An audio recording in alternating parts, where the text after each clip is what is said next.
Eu quero, em nome do Fórum SWAP, dar as boas-vindas, representando muitos segmentos do Brasil, do Fórum do Brasil. Vamos ao trabalho. A gente vai se conhecer mais. Bora ver de onde é que vem esse povo. Do sertão da Paraíba. Rio Grande do Sul. Interior de São Paulo. Salvador. Ceará. Rio Grande do Sul. Holanda. E Rio de Janeiro. Quem aqui representa algum movimento social? Eu represento a campanha Nenhum Poço a Mais. Central de Movimentos Populares. Movimento de Mulheres da Sociedade Civil do Recife. Fórum SWAP, Espaço Socioambiental. Representa a Associação dos Pequenos Agricultores de Pontes Carvalho. Ceará no Clima. Associação Homens e Mulheres de Mata de Guanabara. Movimento de Pescador e Pescadora e Conselho Quilombola. Fórum SWAP e Movimento das Mulheres pelo Pantanal. Associações dos Agricultores Rurais de Sítio Lagoa. Associação dos Pequenos Agricultores de Pontes Carvalho e Genvilha. Associação de Moradores de Águas Compridas em Igaipu. Bofetes. Quem aqui faz parte, está representando em ensinos, universidade, instituição de ensino e pesquisa? Universidade Federal da Bahia, Grupo Costeiros da Geografia. Universidade Estadual do Ceará, mestrado em climatologia. Universidade Federal de Pernambuco. Sociedade Internacional de Economia Ecológica. Universidade Católica de Pernambuco. Centro de Ciências Sociais. Fiocruz de Pernambuco. FACIP, Centro da Saúde. Os povos tradicionais, pescadoras, marisqueiras, ribeirinhos, extrativistas. Quem aqui é agricultor ou agricultora? Quem aqui participa ou atua com o movimento de mulheres? Que bom que você veio, Lelê. Que bom que você chegou, lá. Esse nosso encontro mais alegre e mais bonito agora vai ficar. Mas basicamente, o clima de um planeta como a Terra depende de três questões igualmente importantes. Tem a ver com o ar que a gente respira, com a atmosfera em que a gente está imerso. Na nossa atmosfera tem vários gases diferentes. Vapor d'água, CO2, metano, óxido nitroso, N2O, e o ozônio. Esses gases prendem calor. São lançados na atmosfera da Terra 37 bilhões de toneladas de CO2 todo ano.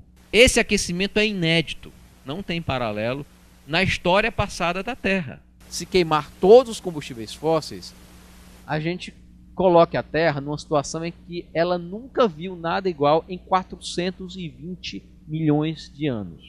Quem é que tira CO2 do ar? Planta. Plantar é fundamental. Eu sei que não é fácil a gente debater projeto de sociedade a mais longo prazo, mas nós precisamos fazer. O que te impactou, do que ele falou, o que mais lhe tocou? Realmente o que me impacta mais são os aspectos relacionados à saúde e à vida nesse planeta. Esqueçamos o pré-sal. O pré-sal não faz nenhum sentido. É o aquecimento das águas do oceano. O gás carbônico é invisível. A acidez do mar. Mãe Terra, te sinto sob os meus pés. Eu ouço teu cor. As mulheres. Olhando um pouco os investimentos estrangeiros no Brasil, são 56 bilhões de dólares em 2015. A Holanda é um dos principais contribuidores para esses subsídios com 20% dos investimentos, seguida pelos Estados Unidos com 12% desses investimentos no Brasil, principalmente nos setores de óleo e gás. Caso de swap, são dois projetos financiados pela Agência de Exportação de Crédito, a Trades holandesa. São projetos de capital intensivo. É importante seguir o rastro desse dinheiro, saber entender quem financia, onde vêm esses financiamentos, quais são as principais empresas envolvidas, governos, e também as informações são extremamente difíceis de obter. O petróleo é a vida do plâncton, do fitoplâncton, dos animais, da fauna, da flora. Essa vida se transformou numa energia fantástica. Mas a questão não é encontrar uma substituição para o petróleo. A questão é encontrar uma substituição para a sociedade petrodependente. Então, os povos tradicionais, eles são os primeiros alvos desse processo, porque é nas áreas e nos territórios tradicionais onde estão as ainda não exploradas jazidas de petróleo. E a cultura dos povos tradicionais, elas apontam caminhos de transição, elas apontam para onde o planeta, a civilização pode caminhar numa sociedade sem petróleo, numa sociedade pós-petróleo. Dentro do debate do clima, é algo fundamental que a gente barre a expansão petroleira. Aqui em Pernambuco, o que nós temos percebido em relação à indústria do petróleo e gás?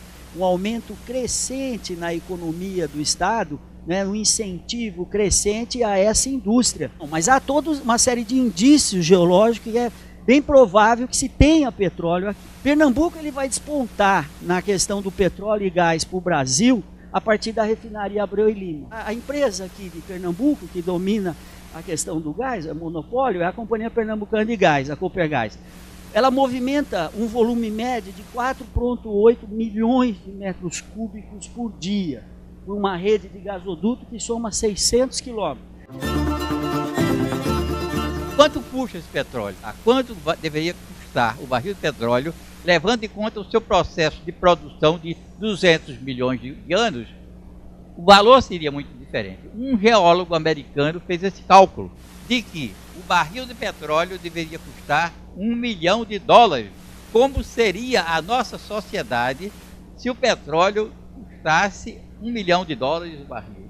Simplesmente seria outra sociedade, como as sociedades tradicionais, essas que nos dão o exemplo da verdadeira sustentabilidade. Nós precisamos dessa atitude de renúncia ao consumismo dos quais nós somos escravos. Uma das coisas que chamam a atenção são a extinção das espécies. Quantas espécies foram extintas e não foi por pesca predatória? Primeiramente, educação é um processo, né, que transforma, da encíclica do Papa Francisco, da importância da dimensão do sagrado que os povos tradicionais têm, de trazer isso, porque pela via só do conhecimento, da cognição, não tem sido possível até o presente momento. Nesse aspecto da educação, a importância da formação de juventude, a outra linha. Lá na Baixada Fluminense, a gente está fazendo em 4 cidades, né, membros do FAP, com estudantes de 4 escolas, eles pesquisando, produzindo, é uma maneira de formar jovens, para que eles tenham essa noção ampliada, a vivência real desse Brasil, desse planeta, dessa indústria, para que eles possam agir. A gente tem uma compreensão da saúde relacionada a vários aspectos, e a gente vê isso muito claramente lá em Suape, quando a gente vê os processos de desterritorialização das pessoas, as pessoas estão sendo movidas sem sequer serem ouvidas. A gente tem um verdadeiro sofrimento social com populações que vivem naquele território há muitos anos. Pessoas que têm um vínculo de pertencimento com aquele lugar, e essas pessoas estão sendo movidas, né, desses lugares, à custa das suas vidas, à custa do seu sofrimento. Não precisa ir muito longe para saber dos impactos enormes que isso traz na saúde e na vida das pessoas. Houve um período que a gente tinha cerca de 60 mil trabalhadores na construção das várias empresas, a maioria delas indústrias consideradas as mais poluentes. No ano de 2000, nós tivemos 2.000 casos de esquistossomose aguda. Isso não existe registrado na literatura, existe lá em Ipojuca. Isso se dá pelo enorme desequilíbrio ambiental que a gente tem naquela região, associado às precaríssimas condições de moradia e de vida dos trabalhadores e trabalhadoras. É dizer que a gente continua dizendo que a gente não somos objeto de pesquisa, a gente precisa de pesquisa que ajude no processo de organização. Nós somos o guardião desses territórios. E lá, em todo canto, quando o desenvolvimento chega, que atropela, a gente tem que ir para a cidade grande. Minha gente, a gente não é só os pescadores, não é só os quilombolas, os agricultores, que comem o produto poluído. O povo de rua dizia assim, como discutir segurança alimentar que a gente não tem opção? E nós não queremos chegar nessa opção. A gente quer continuar produzindo nossos alimentos com dignidade, com alimentação saudável. E a gente precisa de vocês exatamente para isso, para ajudar a nos fortalecer. A gente não é coitado, a gente precisa de vocês enquanto vocês fazem seu juramento para articular a gente e nos ajudar para o enfrentamento, porque força para isso a gente tem. Que a questão das dragagens, elas têm a ver indiretamente também com a questão do petróleo, que era dragar para ver se aumentar o calado, né, do canal para a entrada dos grandes petroleiros. Eu gostaria que os nossos profissionais de saúde tivessem uma capacidade ou um treinamento de perguntar a profissão de cada paciente. Porque os pescadores têm doenças que geralmente outros profissionais não têm, principalmente nós mulheres. Que a gente não está lidando só com o impacto de agora de Suape. O impacto muito grande que a gente teve antes de Suape foi a ocupação da região metropolitana, adensamento.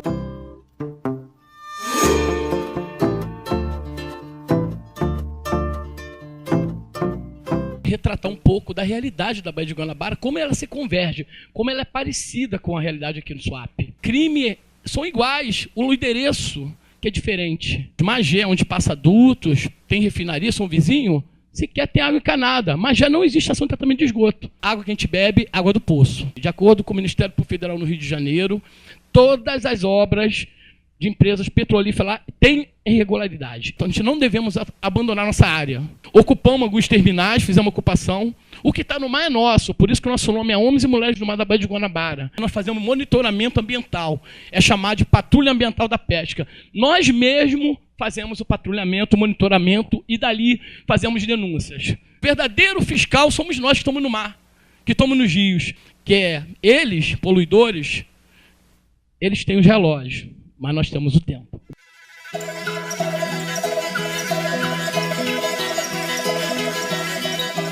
Caxias, Belford Roxo, Magé, né, Pernambuco, Suape são situações de injustiça ambiental.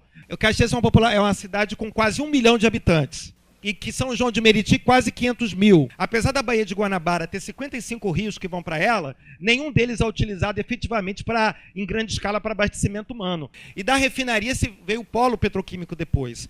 Mas para alimentar essa refinaria, o polo petroquímico, o modelo petrodependente, foi necessário a vinda de muitos trabalhadores em busca de trabalho. Só que eles chegavam aqui, não tinha investimento para receber as pessoas com dignidade. PIB, a religião do crescimento econômico, trouxe o quê? Transformou o quê em Duque de Caxias? Uma das cidades com o PIB mais alto do país, porém com um dos piores indicadores de qualidade de condições de vida. Crescimento econômico não é qualidade de vida. Ilha de Maré, ela mora no meio da Baía de Todos os Santos, né? Então, de um lado tem a refinaria Landulfo Alves, no norte da ilha, e tem poços de petróleo tanto no território quilombola, tanto no território pesqueiro. E aí do outro lado tem Porto de Aratu, tem a segunda maior termoelétrica da América Latina, tem Petrobras, tem Dalquímica, tem Peroquigel, então estamos cercadas de grandes empreendimentos.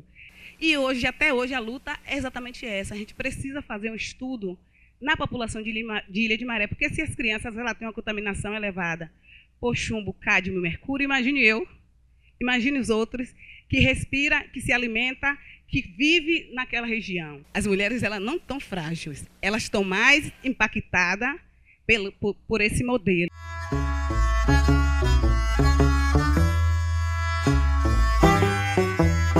Imagina bem a dimensão de danos ambientais causados pelos CIPs, Complexo do Geoportuário de Suape. Onde está esse Atlântico Sul, esse estaleiro, era uma ilha, chamava Ilha de Tatuó. 75 famílias que foram despejadas. Como se tira um pescador, um agricultor, de uma área de pesca e coloca numa periferia? E colocar numa periferia... Hoje, Boa Viagem é um dos maiores viveiros de tubarão do Brasil. A propaganda de Suape, uma propaganda faraônica, onde ela diz que é amiga do meio ambiente e das pessoas, que isso é mentira. A gente tem que mostrar isso para o mundo inteiro, que isso é uma mentira gravíssima também de Suape. O Espírito Santo é um estado, é o segundo maior produtor de petróleo e gás do Brasil. só perde para o Rio de Janeiro. No Espírito Santo, diferente do Rio, nós temos petróleo tanto em terra quanto no mar.